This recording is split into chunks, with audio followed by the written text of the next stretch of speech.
ನಮಸ್ಕಾರ ಸ್ನೇಹಿತರೆ, ಎಸ್ವಿ ಕಿಚನ್ಗೆ ನಿಮಗೆ ಸ್ವಾಗತ. ಇಂದು ಮೃದುವಾದ ಮಂಗಳೂರು ಗೋಳಿ ಬಜೆ ಮಾಡುವುದು ಹೇಗೆ ಅಂತ ನೋಡುವ ಬನ್ನಿ.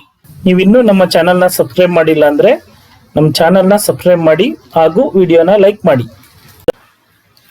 ಮೊದಲಿಗೆ ಗೋಳಿ ಬಜೆಗೆ ಬೇಕಾಗುವ ಸಾಮಗ್ರಿಗಳು: ಮೈದಾ 2 ಕಪ್, ಮೊಸರು ಅರ್ಧ ಕಪ್, ಸೋಡಾ 1/4 ಟೀ ಸ್ಪೂನ್, ಜೀರಿಗೆ 1 ಟೇಬಲ್ ಸ್ಪೂನ್, ಕಡಲೆ ಹಿಟ್ಟು 2 ಟೇಬಲ್ ಸ್ಪೂನ್, ಸಕ್ಕರೆ 2 ಟೇಬಲ್ ಸ್ಪೂನ್, ದೋಸೆ ಹಿಟ್ಟು 4 ಟೇಬಲ್ ಸ್ಪೂನ್, ಬಾಳೆಹಣ್ಣು 1.5, ಕರಿಬೇವು 2 ಎಸಳು, ಕೊತ್ತಂಬರಿ ಸೊಪ್ಪು ಸ್ವಲ್ಪ, ಶುಂಠಿ 1 ಇಂಚ್, ಮೆಣಸಿನಕಾಯಿ 2, ಉಪ್ಪು ರುಚಿಗೆ ತಕ್ಕಷ್ಟು.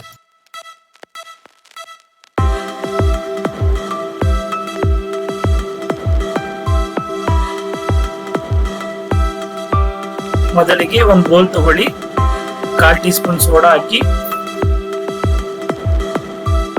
1 ಟೇಬಲ್ ಸ್ಪೂನ್ ಜೀರಿಗೆ ಸೇರಿಸ್ಕೊಳ್ಳಿ. ಇದಕ್ಕೆ ಮತ್ತೆ ಉಪ್ಪು ಸೇರಿಸ್ಕೊಳ್ಳಿ. ಇದಕ್ಕೆ ಕಡಲೆ ಹಿಟ್ಟು ಸೇರಿಸ್ಕೊಂತ ಇದೀವಿ. ಇದಕ್ಕೆ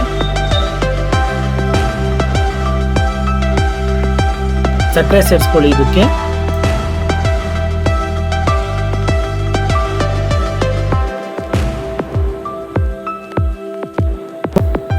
4 ಸ್ಪೂನ್ ದೋಸೆ ಹಿಟ್ಟು ಸೇರಿಸ್ಕೊಳ್ಳಿ. ಇದಕ್ಕೆ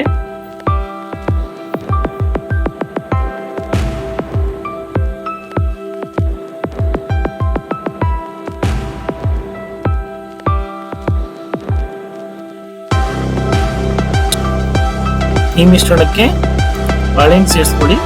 ಈ ಬಾಳೆಹಣ್ಣು ಸೇರಿಸ್ಕೊಳ್ಳೋದ್ರಿಂದ ಗೋಳಿ ಬಜೆ ಮೃದುವಾಗಿ ಬರುತ್ತೆ.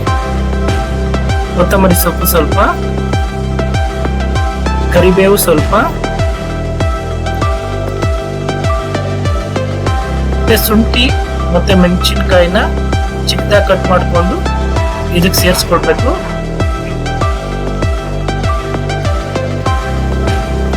ಅರ್ಧ ಕಪ್ ಮೊಸರು ಸೇರಿಸ್ಕೊಳ್ಳಿ. ಇದಕ್ಕೆ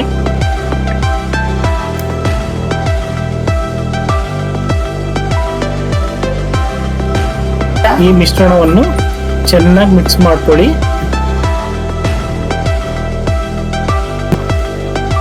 ಈ ಮಿಶ್ರಣಕ್ಕೆ ಮೈದಾ ಸೇರಿಸ್ಕೊಳ್ಳಿ.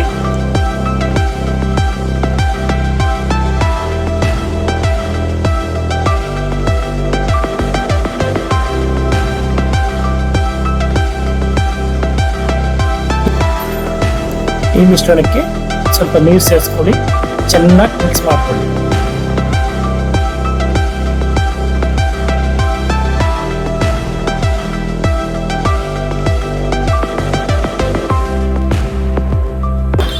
ತುಂಬಾ ತೆಳ್ಳಗೂ ಅಲ್ಲ, ತುಂಬಾ ದಪ್ಪಗೂ ಅಲ್ಲ, ಮೀಡಿಯಂ ಅದಕ್ಕಿರ್ಬೇಕು.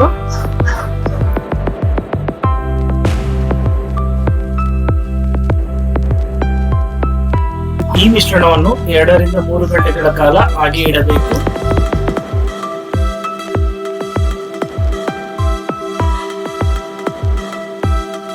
ನಂತರ ಎಣ್ಣೆ ಚೆನ್ನಾಗಿ ಬಿಸಿ ಮಾಡ್ಕೊಳ್ಳಿ.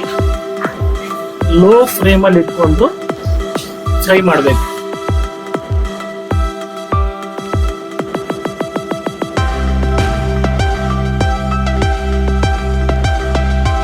ಕಲರ್ ಚೇಂಜ್ ಆಗೋವರೆಗೂ ಫ್ರೈ ಮಾಡ್ಕೊಳ್ಳಿ.